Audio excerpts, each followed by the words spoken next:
The Pink Pulpits Podcast, the gospel according to her. The Pink Pulpits Podcast explores the living, learning, and leading of women in the 21st century. How does the modern woman handle the world the gospel way? This podcast is for women in ministry, women surrounded by ministry, and so many more. Join us weekly on Saturdays at 6 p.m. for the Pink Pulpits Podcast, the gospel according to her. Super.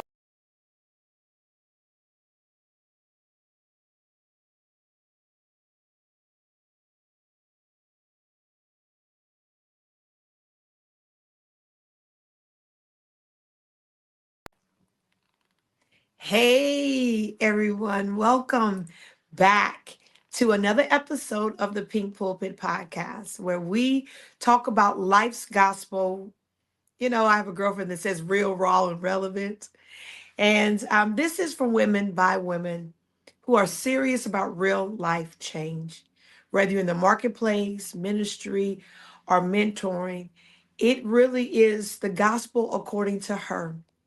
And those of us that are embarking upon this journey of life with greater expectation and a determination to cause life to perform for us, to do great things for us. This is the conversations you want to be a part of.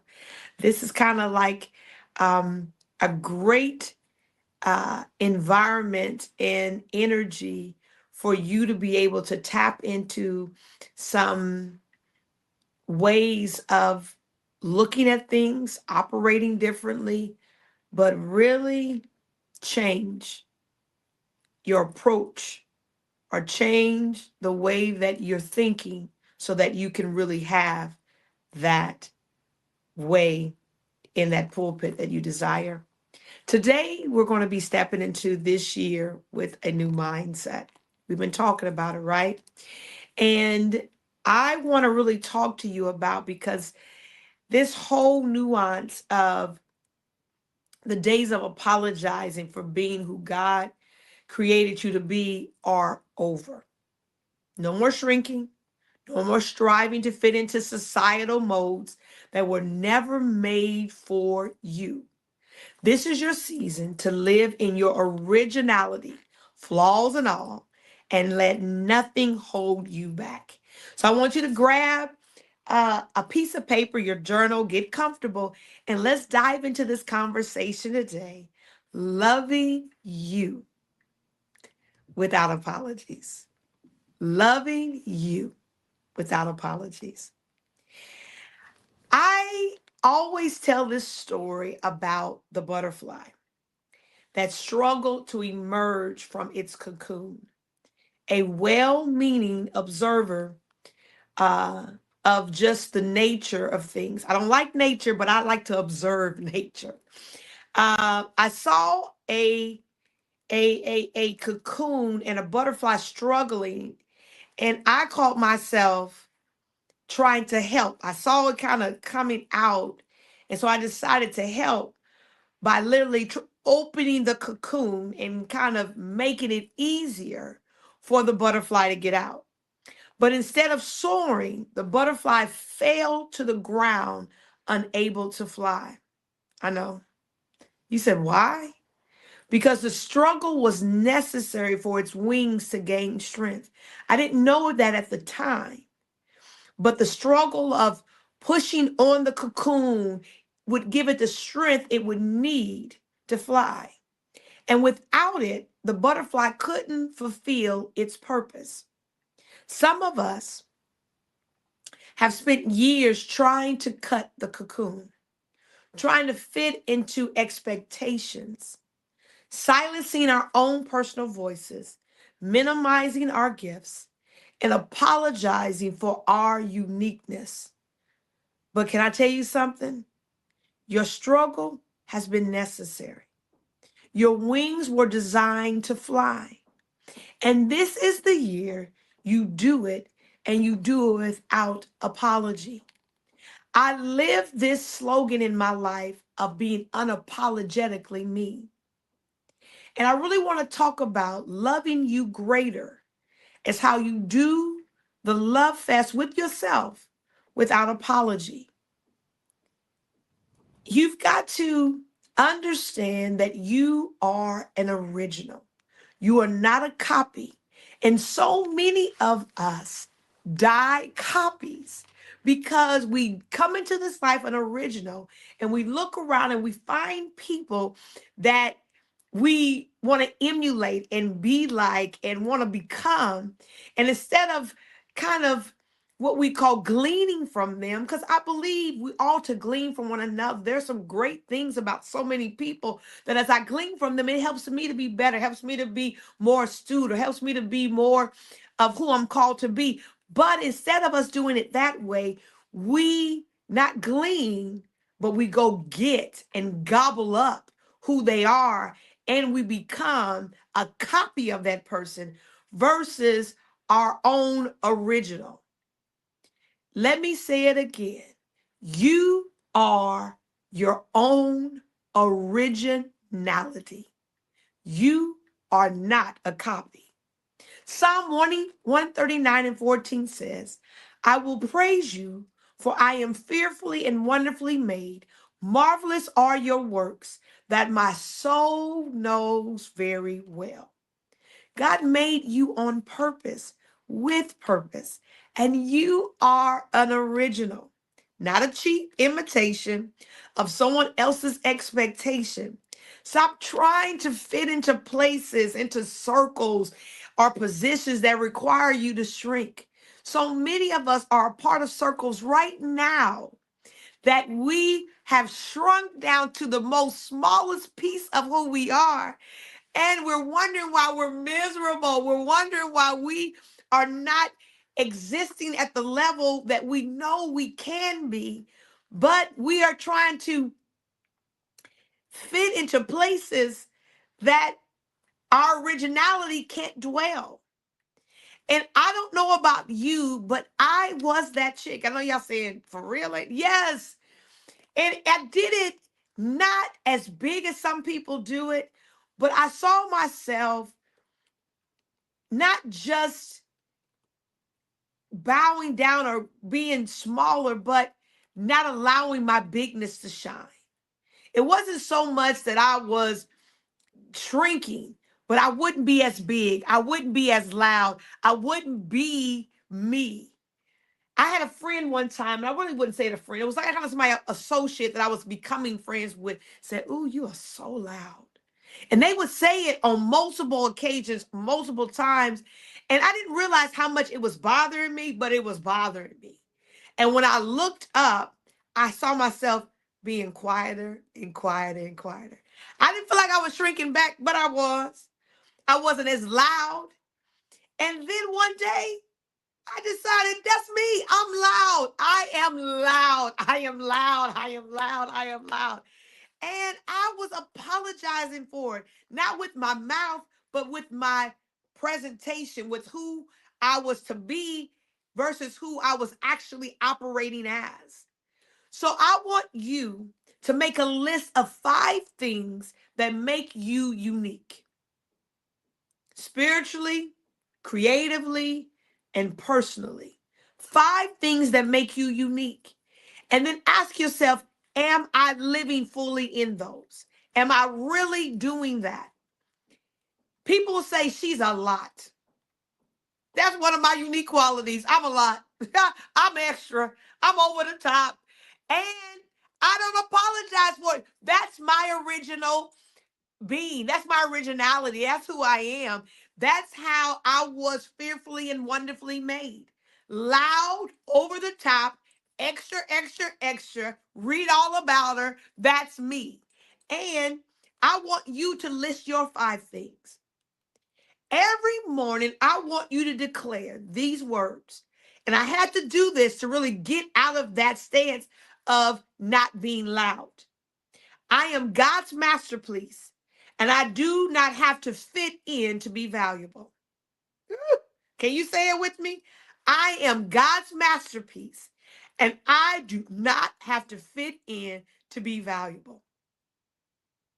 What you see of me being unapologetic and me just being me, Some people say she's so comfortable in her skin because I'm God's masterpiece and I do not have to fit in to nobody else's idea, societal norms, what it means to be this person or that person or a pastor's wife or I am the faith coach, loud, proud, in charge of the earth, doing great things, extra, over the top, me.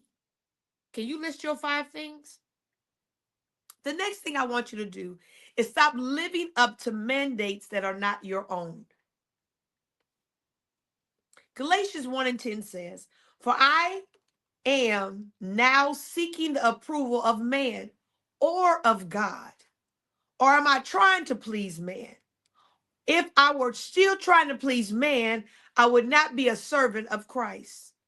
This is so good, and I wish I had time just to preach it. But can I say this? Most of the time, too often, we let people's expectations dictate our decisions. Family, friends, society, frenemies, even church circles will try to define you and who you should be. But the only mandate you should be following, the only mandate that matters is God's call on your life. Can I say this? Being a pastor's wife, being a preacher of the gospel, a woman, when I first entered the platform, the pulpit of ministry, I allowed societal norms and societal information to inform and dictate how I was going to show up. I wore these box suits. I had stockings down on my anklets. I mean, when I tell you I showed up as little Martha Jenkins, and I ain't talking to little Martha. If you little Martha and that's your originality, go Martha, go, go Martha, go Martha. So I'm not saying if that's you, but that wasn't me. I'm the label chick. I'm the chick that has the suit that's getting ready to fit me within an inch of its life. I'm wearing 6-inch heels. I'm on and popping. Do you understand? And somehow I allowed what everybody else would think if I showed up, the original copy of me, to dictate how I was going to show up in the call of God on my life. And God said this, after some time of me wearing them same suits and looking crazy as far as I was concerned, God said, "Can't nobody hear you in that?" And I'm like, "God, what me? They can't hear me." Enjoying the Pink He Pulpits said, "I knew podcast? who you were Be when I sure called to you." like and follow us on Stop, Spotify rewind. at Pink Pulpits Somebody just write Podcast. that down. Subscribe to God our knew YouTube who I at Pink was Pulpits when he called Podcast. me. Like When and he save brought me our to the website table, at he knew pinkpulpits.org that I was the and get chick our that had amazing No dreads More down Silly to my Women ankles. app to get He all knew I updates was on the the chick Pink that was Pulpits going to wear my Podcast. And eyebrows remember, looking like it's the gospel He according knew to it. her. And he still called you. Y'all know I get excited when I get ready to get in, right? He still called me knowing everything, knowing I was a label chick, knowing that I wanted 6-inch heels, knowing that I was loud, and he still called me. So I'm telling you right now, you got to understand, I'm not going to live up to anybody else's mandate. The only mandate that matters is what God is called on my life. God knows who you are, and he still called you. And what he said to me was, there are some women that have to see the you that I made in order to be able to attach themselves to the gospel of Jesus. I know some people are like, "Are you kidding me?" Yes. Some people need to see my 6-inch heels and realize it's still cute to be saved. That you can still be stunting on them and still be able to slay the devil that's trying to undermine people's lives. I can stunt and slay all at the same time. Huh? Y'all better put that in the chat. Put that in the chat. Put it in the chat. And I'll be stunting on them. I ain't even gonna say, "See, that's me. That's the originality of me." I know it, and I'm gonna shout it out. Shout it out proud. I stunt and slay. I'm gonna get a t-shirt that say that. Stunt and slay. The kingdom way. I just came up with some of y'all. The girl is on the road today. Are y'all listening to me? So I want you to ask yourself, am I making decisions to be accepted, or am I making decisions to align with my God-given purpose? Am I trying to be accepted, or am I aligning? Man, I'm feeling it today. Are y'all got me? And then write down 3 things that you've been doing just to keep the peace. I'm talking to somebody right now. They know who I'm talking to. I'm talking to you. But don't actually bring you joy or fulfillment. You try to keep peace, but your joy has left, your fulfillment has left. It's time to release them. I know. Let me go lay there for about 30 seconds. 1,000, 2, 1,000, 3, 1,000. Write the 3 things down and then release them. Next, you got to live life on God's terms and not people's timelines. Isaiah 43, 18 and 19 says, forget the former things. Do not dwell on the past. See, I am doing a new thing. Now it shall spring forth. Do you not perceive it? Society loves to put deadlines on your dreams. Married by 40, CEO, married by 30, CEO by 40, retired by 50, but God's timing is different. Stop comparing your process to someone else's highlight reel. I want you, because what you seeing is just highlights, girl. You're seeing the highlights, them reels that we see on TikTok, them reels you see on IG and Facebook. Those are reels. Them ain't real. They R-E-E-A. They ain't R-E-A-A, R-E-A-L. I'm going to spell today. They're highlight reels, people of God. And you got to recognize that you got to stop it. That whatever journey you're on, whatever track you're on, you have to recognize, can I say this? That you're on God's time. Don't let people's timelines change God's terms concerning your life. Live on God's terms. If you're not married yet and you 30, don't matter. Boaz still gonna find you. Stop. Let me say it again. Boaz is still gonna find you. Maybe 45. You wasn't ready for him at 30, no way.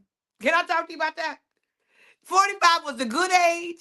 You was on God's terms. And now God said, now you ready for Boaz. You ain't all about you no more. You ain't in your own fleshy flesh. Now you can share your life with somebody.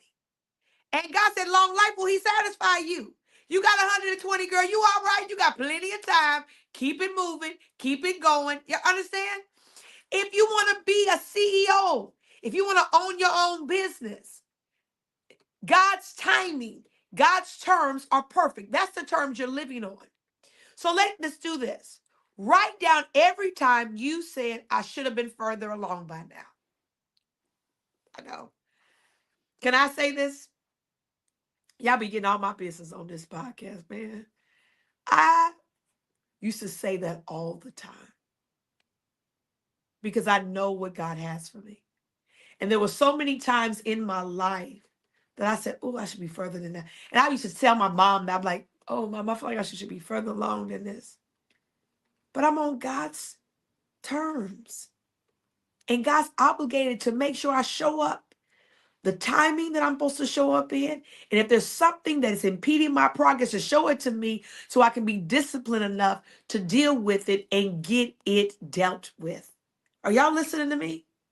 And then I want you to replace it with, I'm exactly where I need to be for what God is preparing me to do. I'm exactly where I need to be for what God is preparing me for. Can y'all get that? Instead of saying, I should have been this, I should have been this, I should have been married, I should have birthed a business, I just had a conversation with somebody the other day, and it was something that I was thinking about doing, and I said, you know what, I should have done it 10 years ago. God's talking to me right now, too. Now, I don't know if you're telling me to do that, but what I am saying, and I know y'all talking about what is that, I ain't telling you. But 10 years ago, it sounded like that might have been an easier way of doing it, right? So, but I'm going to talk to God and say, I'm exactly where I need to be for what God is preparing me for. These are some great nuggets today. And then lastly, I want you to pursue what lies ahead. No looking back. That's one of my biggest ways of living. No looking back. I made up my mind. I'm going to do that because they're going to charge me for it. There's no looking back. The past is behind me. There's no going back. I'm looking forward, not behind. I made a decision to give you my love. Y'all, that's what we're going to do. We're going to pursue what lies ahead, and we're not looking back. Philippians 3:14 says, I press towards the goal for the prize of the upward call of Christ. Let me just give it to you, Ray. I'm pressing towards the mark of the high calling in Christ Jesus. I was giving y'all the King James Version. Let me go and give it to you, the Nikki/King James Version. You cannot embrace your future while clinging to the past. The past hurts, the past failures, the past regrets, the past loves you thought you lost. Can I just tell you, as a chick that's been engaged several times, girl, I'm living the best love life of my life now. I would have settled and kept being stuck, getting with anyone from my past. And some of you keep looking back at Jeepus, and you wondering, would it have worked? Should I go back? The answer is no. Forgetting those things which are behind me. I'm pressing. I'm pursuing what's ahead. If it was going to work, it would have. Stop making it look like that it would have worked if I go back. It didn't work. There was a reason. So what we going to do? Don't look back. We're going to press ahead. We're going to walk boldly into the life that God has designed for us. We're not going to cling on. Let it go. Every hurt, every disappointment, every pain, every moment that you even failed yourself. It's okay. He said, with the cankerworm stone. Now y'all going to make me preach. He said that I will give it back to you. He's a redeemer of time. Don't allow time to be the measure what makes you keep looking back. God gonna make up the difference. I've held on to that. There's some moments that I cost myself, but you know what? God gonna make it up because he's a redeemer of time. With the locusts, with the locust ate, he said he gonna give it back. So watch this. I want you to identify one fear or past failure that has held you back from moving forward. I want you to identify it. And then I want you to declare. This is declaring. This is the love. Y'all doing love notes to yourself. That's what these are. These declarations I'm telling you to say, this love notes to yourself. You're going to love you greater through this podcast, through this conversation. And I want you to say, I refuse to let my past dictate my future. I am moving forward fully and freely into the life that God has for me. You want me to say it again? I refuse to let my past dictate my future. I am moving forward fully and freely into the life that God has for me. Wow. No more apologies. This is your year to love you greater. This is your time to set into the fullness. And I want you to step big of who you were designed to be. No more apologizing for being different. No more making yourself small to make others comfortable. No more waiting for permission to be you. You were created for something great. So go and be it. That's it. That's all. Drop the mic. If this episode blessed you, if this episode stirred something on the inside, if this episode said, it's the permission I need, you didn't need nothing, but let me go and give it to you. Go now. And I want you to share this with a friend, a sister girl, someone that you know needs to get back to their originality, to stop being copies. Today, let's not die a copy. Let's go back and tap into our originality, to our original being. And don't forget to subscribe to the Pink Pulpit Podcast, where we bring the gospel to your life's pulpit, no matter where you stand. I know we have some great conversations, but they're conversations of change so that you can take the pulpit of life, marketplace, ministry, mentoring, or just more, and do some incredible things because you are an original. Until next time, love yourself greater, live unapologetically, walk in purpose, and tell somebody, I'm loud and I'm proud. I'm quiet and that's all right. Whatever it is, be you, do you. Man, I'm going to do a t-shirt. I got a t-shirt called Do You. You matter of fact, go to my website. That's right. Go to thefaithchickcode.org and get the Do You shirt. Let that be your new motto this year. Do you. And watch what's going to happen. Girl, you going to show up and boys going to be like, I've been looking for you. You was a copy. That's why he couldn't find you. But now you're an original. Baby boy is coming. And man, he going to know exactly who you are because you are exactly who God's called you to be. Have a great time. Remember, this is the Pink Pulpit Podcast, the gospel according to her. Hey, original.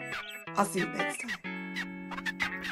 Tune in next week for the Pink Pulpits Podcast, the gospel according to her. Be sure to like, follow, share, and subscribe to this amazing weekly podcast with your host, Lady Nicole Green. That's right, the Pink Pulpits Podcast, the gospel according to her.